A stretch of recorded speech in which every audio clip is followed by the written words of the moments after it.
What is up, YouTube? This is your guy Christopher Watson, and I am back again for another car show review. And this time it is MR2 specific, specifically a 1991 Toyota MR2. So stay tuned and check this video out.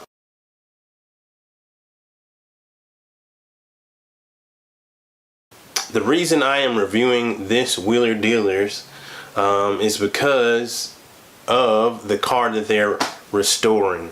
If any of you guys and girls that are checking this video out have checked out my channel before, I have a 1991 Toyota MR2 that I did a non-turbo to turbo swap, and so this is like kind of close to my heart.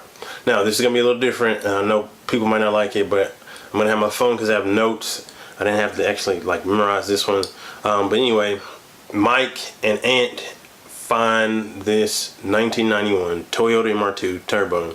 That's an original turbo, not a swap, in California.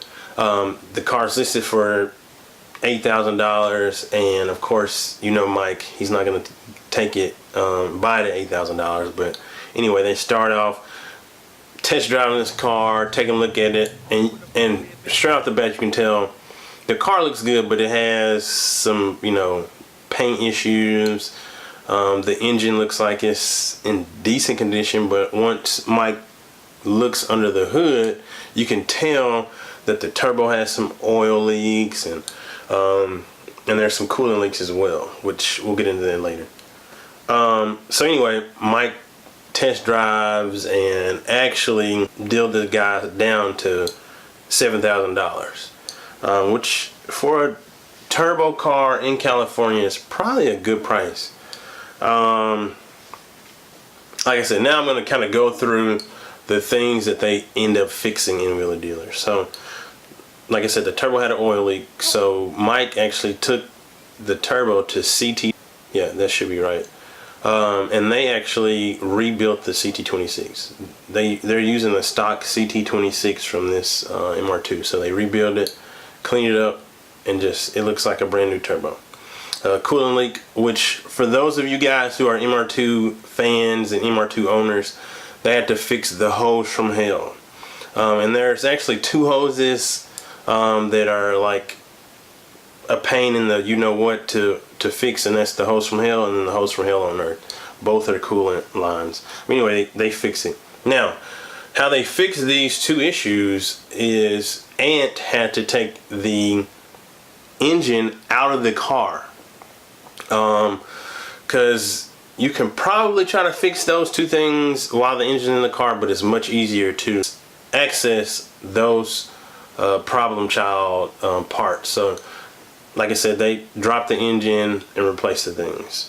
While the engine was out, Ant actually had the head rebuilt and replaced the head gasket.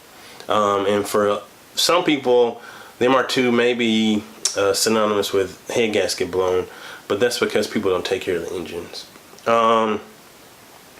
So they get all this stuff back. The engine looks clean. They paint the engine, the head rebuilt, the turbos rebuilt, the oil line, the coolant lines are replaced, and then Ant starts messing with the suspension. So he actually gets a tuned suspension, swaps out the old suspension for coilovers. He actually weight balances each corner of the car with the coilovers. So for those of you that don't know what that means, that actually makes you can actually tune in the suspension really well to handle certain roads. So if you want to go on a track, you can tune the coilovers to be able to handle the track better. Or if you're going to be on a road more so than the track, then you can tune it to where it'll be more compliant on the road, which is awesome. They get new wheels. So the factory wheels in 1991 were 14-inch wheel. They went from a 14-inch wheel to a 17-inch wheel. Personally, I want about a 16-inch wheel on my MR2, but this isn't my MR2. They put a new clutch in because they could tell that the transmission needed a new clutch. New water pump. If you're replacing coolant lines, you might as well get a new water pump. And then, like I said, they did some body and paint work. And really, they didn't really do a whole bunch as far as that, because the body did look pretty fine, and the paint just needed some sprucing up and touching up. So that's all they did. I was super excited to find out that Wheeler Dealers finally did a SW20 MR2, because they've done an AW11 years past, and it was cool. But the SW20 is like, actually, not this side, this side. It's like really close to my heart, because I've always wanted one since I was like in high school. I finally bought one when I was in college. I actually finished college. My first year out of college, I bought it to a store, and now it's actually running. So anyway, I don't have it yet, but it's running. So it's just exciting to see somebody actually do a restoration, like an actual show doing a restoration of a Toyota MR2, SW20 specifically. So anyway, all in all, it looks like Mike and Ant come out with putting $9,145 into the car, which is the purchase price and parts, and then they get a buyer. Mike has this car listed at $11,000, and the guy comes and he's like, yeah, $11,000 is kind of high. Can you do $8,500 or $9,500? And Mike's like, you know, I like you, but no, we can't do that. Like, I'm gonna take $11,000, and the guy takes it, $11,000. Now, to go on with the price of the MR2, Toyota MR2 prices are actually going up nowadays. I think because a couple of reasons. One, people are finding out that these cars are actually really, really nice cars once you put the work and money into them. Two, Jay Leno and Donut Media actually did a segment on the Toyota MR2 on NBC, which more exposure to the car leads to higher prices. As you can see from the Toyota Supra after the Fast and Furious series came out, just like the prices just skyrocketed as far as this, and as well as the Skylines. So any Nissan Skyline, really, their prices are just soaring up higher. So the Toyota MR2 prices are soaring up higher because more people are learning what they are, learning what they're capable of, seeing that other people may value them. So like I said, I was excited to see this episode.